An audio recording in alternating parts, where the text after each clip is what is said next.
وقف کے سلسلے میں ایک ڈیفینیشن تھا ونس اے وقف از آلویز اے وقف، لیکن اب یہ نیا ڈیفینیشن بن گیا ہے کہ ونس اے وقف is always at risk due to the policies by the central government.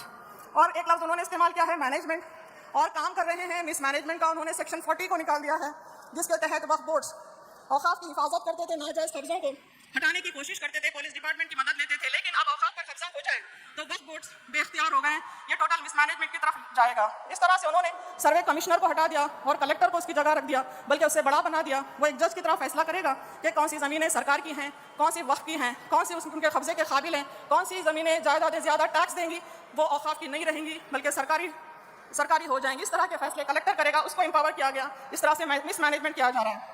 جہاں تک امپاور کرنے کی بات ہے، با اختیار بنانے کی بات ہے، اس نئے قانون میں ہر ایک کو بے اختیار بنا دیا گیا. وقف بورڈ کے سارے قوانین چھین لیے گئے، سارے رائٹ، سارے حقوق چھین لیے گئے، ڈونرز کے حقوق چھین لیے گئے، متولی کے حقوق چھین لیے گئے. انتہا یہ ہے کہ اسٹیٹ گورنمنٹ تک پاور لیس ہو چکی ہے. سارا جو وقف بورڈ کا نیٹ ورک ہے اس کی کمر ہی نہیں توڑی گئی بلکہ اس کے ہاتھ پیر توڑ دیے گئے، آنکھیں نکال دی گئیں، کان کاٹ دیے گئے، بلکہ کھوپڑی تک پھوڑ دی گئی. اس کے گلے پر چھری پھرا کر اس وقت سسٹم کی میت کو کفنا دیا گیا ہے، بلکہ تابوت میں لٹا دیا گیا ہے. ایک آخری کی ٹوکنا باقی رہ گیا ہے.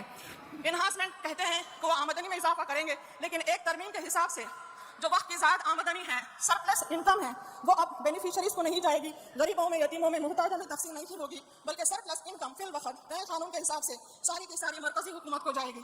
آخر میں ایک چھوٹی سی بات ہے کہ وہ ڈیولپمنٹ چاہتے ہیں، اوقاف کی ترقی چاہتے ہیں، لیکن ایک ترمیم کہتی ہے کہ اوقاف کے سارے پرانے ڈھانچے، پرانی زمینیں، پرانی جائیدادیں جو استعمال میں نہیں ہیں ان کو ترقی نہیں دیا جائے گا، بلکہ تمام اوقاف کی حیثیت کھو دیں گے اور مرکزی حکومت کی ہو جائیں گی.